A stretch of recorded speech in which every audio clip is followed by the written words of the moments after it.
ګورې موږ وایو ایاکا کارت خطاب د ایاکا تا ته خاص تا ته ای الله مخامخ خبرې دي ایاکا نعبدو خاص تا ته خدای پاک موږ عبادت کوو عبادت عاجزي ته ویل کېږي غایت تذلل تر دغه نه لوی عاجزي چیرې ده چې د خپله ټنډه په خاورو ږدې موږ داسې سجده کوو دا سجده چا ته کوو دا عاجزي چا ته کوو چې زور نه وي او د مرګ خطر نه وي یو مسلمان دې دلته ګوته پورته کړي چې په خپل شوق د نواز شریف ته سجده وکړي دا د امریکا والا نن هم ډرام د تکشې ده څوک به هغه ته سجده وکړي چې دا ټوله دنیا وایي که سجده به ورته وکړي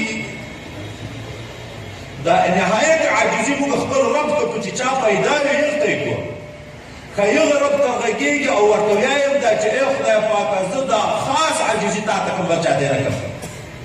موږ جیجي الله ته ډېر لرو که بنده ته دروغجن دي که رښتیا دعوه لرو چې تا ته خدای عاجزي کوو موږ بل چا ته عاجزي نه کوو خو د الله حکم ماتوو د بنده حکم په ځای کوو عاجزي مو الله ته ورکړه په بل طرف ورکړه موږ د الله ډېر منو که د خپل نفس ډېر منو الله خو یې هغه څوک چې د خپل نفس نه خدای جوړ کړی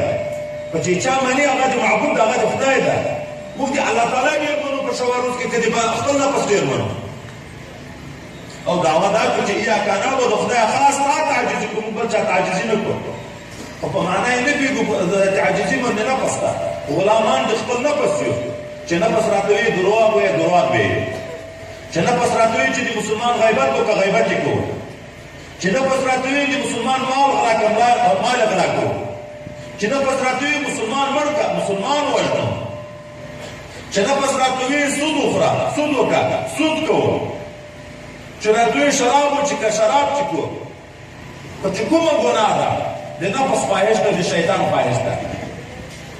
موږ د الله عبادت او غلامي ډېره کړې که د نفس د شیطان او په خبره مو په دا پوهېږو نه چې موږ په کوم طرف روان یو یو سړی روان دی د حج په اراده بیت الله شریف ته خاص دا ده چې زه ځم بیت الله شریف ته بیت الله شریف په دغه طرف ته که په دغه طرف سړی روان ده په دغه لاره چا پوښتنه کړو که چیرې ځې احرام تړلی د حج غوندې شو ده د احرام په حال کې چیرې ځې دا ورته بیت الله ته ځم هغه ورته ای حاجي همه ترسیم که نرسی به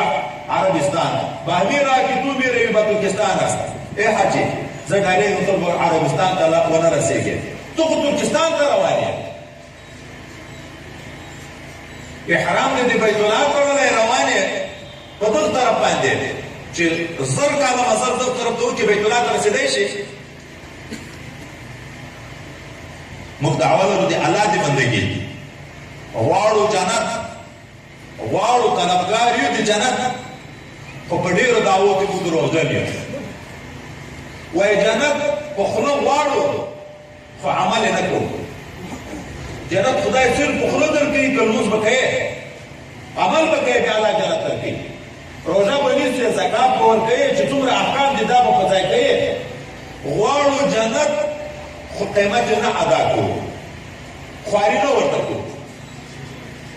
غواړو پناه د اور نه چې جهنم ډېر سخت اور ده د دنیا تر اور نه نه شپېته وارې هغه نور هم ګرم ده دا اور د دنیا د جهنم د اور اویایمه حصه ده خدای د جهنم د اور نه موږ وساتې دا ویایو که نه ویایو او بیا کوو چې شپه ورځ په درواغو لګیا په غیبت لګیا په شیطانت لګیا په سودخوري لګیا په قماربازي لګیا وخت ټول برباد تېروو او پناه غواړو د جهنم نه وروان اور ته یو په خوله وایي چې خدای د اور نه مې وساتي ورلوېږي ځان ور اچې الله تعالی خو لا تلقوا بأيديكم إلى التهلكة خپله علاقه ته ځان مه اچوه روان بند دی د اور په طرف یې او دعوه دا ده چې خدای ته مې وساتي غواړم جنت خو چې درکوي لاس تر موټه بېرته ته راګرځئ دا بنیادي شی دا ده چې هغه لویه سرمایه چې موږ سره نشته چې علم ده